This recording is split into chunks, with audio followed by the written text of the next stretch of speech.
Hello, hello all. Welcome to your Physics Academy. Myself Jalinder Pungal, your physics mentor. So, dear student, okay, this is my first video which I'm uploading on the YouTube, right? All of you know. So, for first video, I'm taking one topic from our syllabus, okay, which is gravitation. So, dear student, stay here, don't go anywhere. We are going to learn the basic concept related to the gravitation over here right now. Okay, and remember, before starting this point, I wanted to tell you one thing, that in future I'm going to upload, okay, chapter wise videos, okay, related to each and every chapter which are included in our NEET as well as the JEE syllabus, okay, also included in other board syllabus. So from today, okay, we are going to learn each and every concept.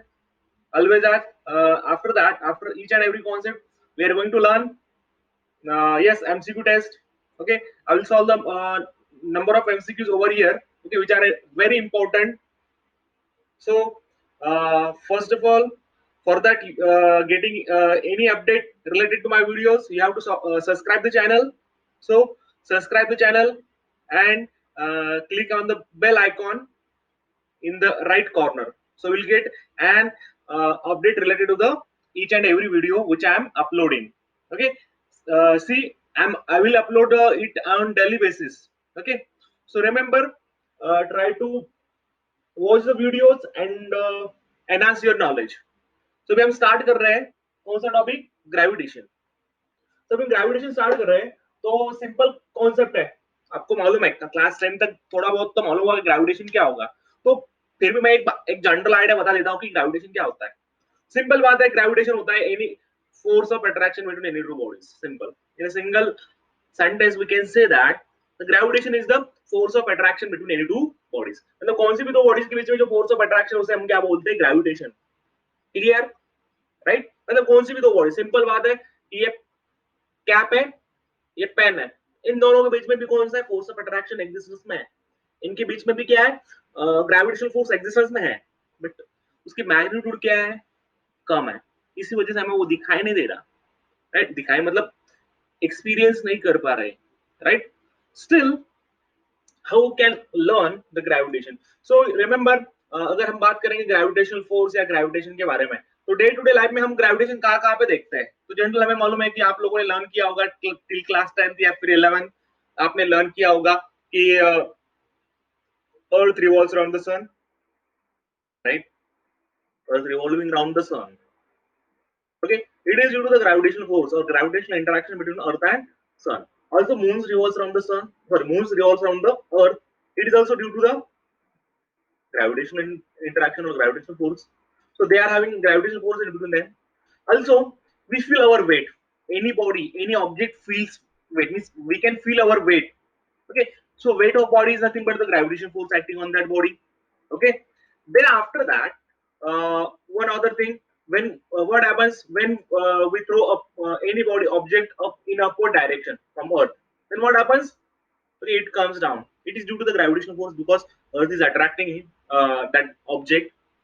So अभी हमें बात क्या करनी है कि basic concept पे जाना है. तो हम जाएंगे फर्स्टली ग्रेविटेशन के फोर्स क्या होता है, जनरल हम पता है, राइट? तो पहला लॉ जो है ग्रेविटेशन के लिए हम यहाँ पे डिफाइन करते हैं या फिर स्टेट करते हैं. तो पहला लॉ आता है हमारा Newton's law of gravitation. Okay, तो पहला पॉइंट है हमारा इस लेसन में न्यूटन्स लॉ ऑफ ग्रेविटेशन. इसे लॉ ऑफ ग्रेविटेशन भी बोलते हैं या फिर यूनिवर्सल लॉ ऑफ ग्रेविटेशन भी बोला जाता है. तो क्या स्टेटमेंट है इसका? ऑब्वियसली आप लोगों को पता है कि ग्रेविटी का डिस्कवरी किसने किया है. Yes, it is an well known scientist Newton. तो मतलब उससे पहले ग्रेविटी था, बट होता क्या है एक्चुअल में, ग्रेविटी क्या होता है, ये किसने बताया? सो अभी हम बात करेंगे न्यूटन्स लॉ ऑफ ग्रेविटेशन की. तो आप लोगों ने एक स्टोरी सुना होगा इससे पहले कि न्यूटन कुछ एप्पल के पेड़ के नीचे बैठा था या सोया था, कुछ तो था. तो वहां से एप्पल गिरा, राइट। उसने एप्पल गिरते वक्त देखा तो उसने क्या सोचा, यस ये नीचे क्यों गिरा, ऊपर क्यों नहीं गया। अगर हम बोलते कि ऊपर स्पेस है तो ऊपर क्यों नहीं गया, फ्री स्पेस है, राइट। तो कोई तो उसको खींच रहा है नीचे, तो उसने उस फोर्स को नाम दिया, क्या नेम दिया, give that force name as a gravitational force. Okay, so उसने एक सोचा कि ये फोर्स पूरी यूनिवर्स में हर जगह पे हो सकता है, क्योंकि हर चीज एक दूसरी चीज को अट्रैक्ट कर रही है according to Newton. So statement क्या बोला उसने न्यूटन लॉ ऑफ ग्रेविटेशन का, एवरी ऑब्जेक्ट और every particle attracts every other object. So I will not write the statement over here. Just listen the statement. What is the statement for the Newton's law of gravitation? Every particle of matter attract every other particle. Right? मतलब हर चीज दूसरी चीज को attract करती है। Every particle of matter attract every other particle with force whose magnitude is directly proportional to product of their masses and inversely proportional to square of distance between them. आया समझ में? मतलब हर चीज दूसरी चीज को अट्रैक्ट कर रही है। फॉर एग्जाम्पल हम क्या करेंगे, यहाँ पे दो मास लेंगे, एक मास है, एक ऑब्जेक्ट है, ओके, जिसका मास है m1, ओके, दूसरा एक ऑब्जेक्ट है जिसका मास है m2, और इन दोनों के बीच का डिस्टेंस है r समझो फॉर एग्जाम्पल। तो अकॉर्डिंग टू न्यूटन, न्यूटन क्या कहता है कि इन दोनों के बीच में कौन सा फोर्स एक्सिस्टेंस में है, यस ग्रेविटेशनल फोर्स है। They attract each other, means this object attract each other, मतलब पहला जो मास है ये भी इसको अट्रैक्ट कर रहा है, और जो दूसरा मास है ये भी इसको क्या कर रहा है, पहले मास को अट्रैक्ट कर रहा है। तो इनके बीच में कौन सा फोर्स है, ग्रेविटेशनल फोर्स है, और इनके बीच का डिस्टेंस कितना है, r। तो इस केस में according to Newton's law of gravitation, statement again मैं रिपीट करता हूं, every particle of matter attract every other particle with force whose magnitude is directly proportional to the product of their masses and inversely proportional to the square of distance between them. So मतलब इनके बीच में जो force है उसे क्या बोलते हैं, force of attraction यहाँ पे इनिशियली बोलेंगे, राइट। तो वो फोर्स क्या है, directly proportional to product of their masses, directly proportional to product of their masses means directly proportional to m1 m2 and inversely proportional to the square of distance between them, and inversely proportional to the square of distance between them. इसका meaning क्या हुआ, simple meaning हुआ कि ये जो force है वो मास को डायरेक्टली प्रोपोर्शनल, इसका मतलब क्या है, उनके उनमें से कौन सा भी मास बढ़ा तो फोर्स की मैग्नीट्यूड क्या हो जाएगी, बढ़ जाएगी obviously. This as mass of any object increases, magnitude of the force also goes on increasing. Also, if distance increase, right, magnitude of force goes on increase, मतलब इनवर्स रिलेशनशिप है। Obviously अगर हम बात करेंगे यहाँ पे रिलेशनशिप प्रोपोर्शनल है, हम उसका कन्वर्जन करते हैं इक्वालिटी में, तो इक्वालिटी में कन्वर्ट करते हैं तो हमें लेना पड़ता है कांस्टेंट, तो यहाँ पे हम कांस्टेंट लेते हैं कैपिटल G, राइट।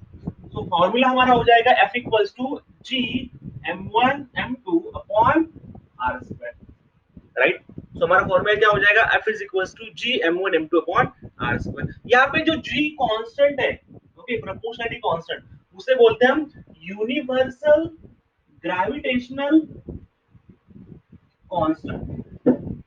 अब ये तो कांस्टेंट है, उसकी कुछ तो कांस्टेंट वैल्यू होगी, कांस्टेंट बोला है तो उसको कुछ तो कांस्टेंट वैल्यू होगी। तो इस यूनिवर्सल ग्रेविटेशनल कांस्टेंट की वैल्यू होते हैं, रिमेंबर ये वैल्यू आपको हमेशा याद रखनी पड़ेगी, 6.67 into 10 raised to minus 11 Newton metre square upon kg square, right. So this is the value of universal gravitational constant. So formula, we can write the formula for universal gravitational constant from this equation. So we can write equation for the universal gravitational constant as a G equals to F R square upon M1 M2. Okay. So this is all about the Newton's law of gravitation, right? So I hope you understand the concept.